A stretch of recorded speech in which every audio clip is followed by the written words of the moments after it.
Okay, I'm at it again. So I responded to somebody with a video, I don't know, a couple days ago. Somebody tagged me on Facebook on this particular clip that somebody had done on Hannity, and this guy was a conservative saying how Roe v. Wade shouldn't have been overturned the way they did it, yada yada, and that was the point he was trying to make. And then after that point, we kind of had a discussion back and forth. And then I saw several different things on Facebook and, just people sending stuff and whatever. So I thought, you know what, there's way too much. I can't get it all, and I'm just going to do a quick video on it. Okay, so here's the thing. First of all, Roe v. Wade had nothing to do with abortion, right? That wasn't the whole gist of the case. It was about privacy, right? And so the pro-choicers are trying to wrap abortion as the right to privacy. That's what they're trying to say. And that's why that's such a big deal. Well, you guys, you got to understand what a right is. A constitutional right. What is a right?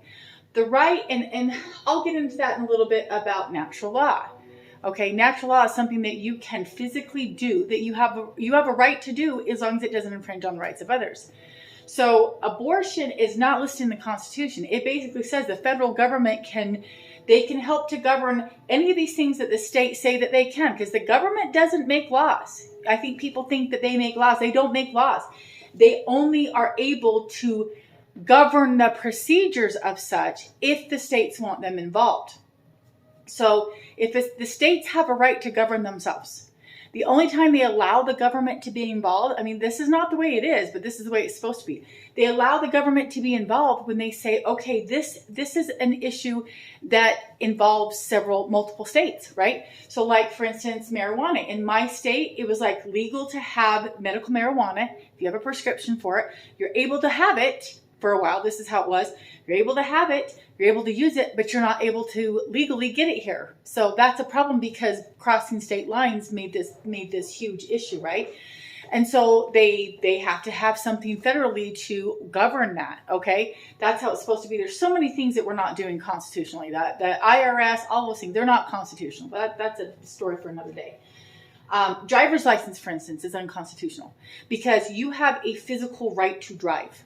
Okay, anything that you have a physical right to drive, you have a right to do as long as it doesn't infringe on the rights of others. However, the states have to put in some sort of procedures, or the government, because otherwise we'd all be crashing into each other. So for them to say, they can put the procedures in there. They can say you have to be, go through driver's ed. You have to do those things. But to say you have to buy our license, you have to pay for us to have a license, or it's illegal to drive, you just took away natural law now. And natural law is important, you guys, because at some point the people have to stand up and say, what is it that we want? What do we want to do different? Because our country's a mess right now. It blows me away. I don't know anybody that can say that we are not facing some serious, serious hardships because of the administration and the past administrations and things that have happened for lots of years. We need a change. People need to know what it is. Okay, so back to what he was saying with the whole abortion thing. When you have a right, you don't have a right to abortion. It's not listed in the Constitution. And why don't you have a right to it? A right means that it's something that you do personally. You can't have a third party in your right. A doctor is a third party. He would have to be your slave or listed as your slave for it to be a right.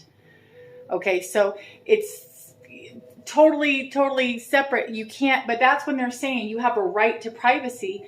There's not a right to privacy if it involves a third party. Okay, so you having sex, you both have that right to keep that private if you want. One of them or the other can, tell anybody they want if they want to. You don't have that right to keep that. But a doctor being involved is a third party, and so it completely defiles the whole right thing.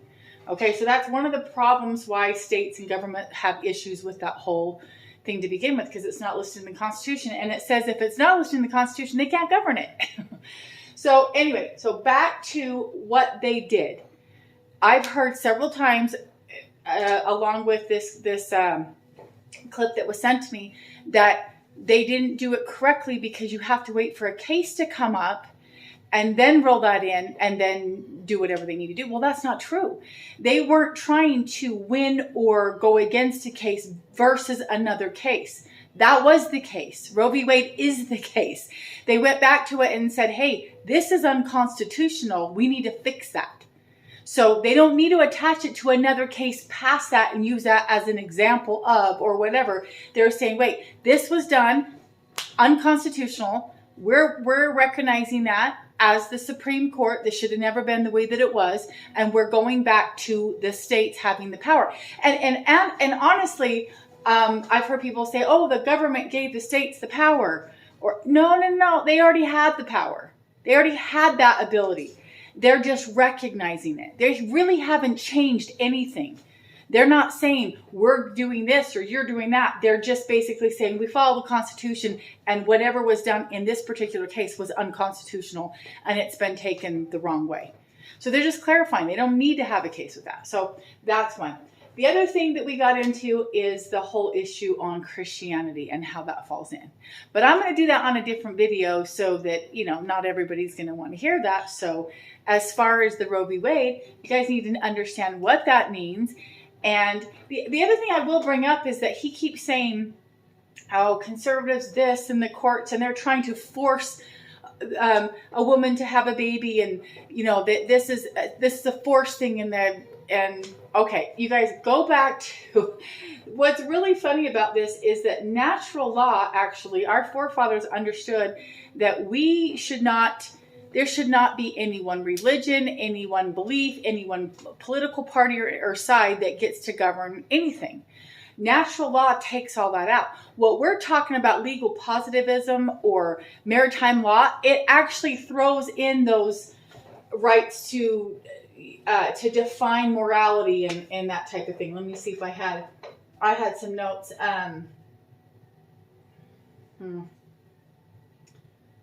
Anyway, I can't remember.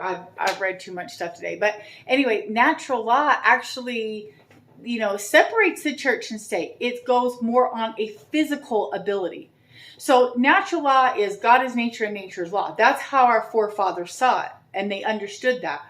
But how they wrote it in our Declaration of Independence was everybody has the right to choose. So when you guys, oh, I'm pro-choice.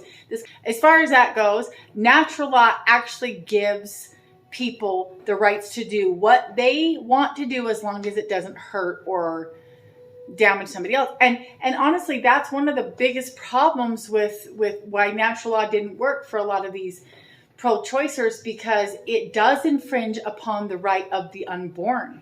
You can call it a fetus, you can call it whatever you want. It's an unborn. Babies don't just magically appear. I heard somebody say, well, it's not a baby till it's born. Does it just appear? There's a growth cycle that has to happen with every living organism. And they're in that stage of the living organism. So natural law actually recognizes that as a actual starting of a human being. So it makes it really tough under that. And that's one of the reasons why they wanted to go to legal positivism or something else. So they kind of got away with that. Something to think about. I think you guys, natural law is hard to find because they don't even teach it in law school anymore. You have to really do some digging on it. David Straight is phenomenal at this. There's few people on YouTube, but you have to go search for it. And sometimes you have to search outside of what the media will let you watch or even understand. Any history before 1900s is a lot more valid too, if you really want to search deep. Anyway, something to think about.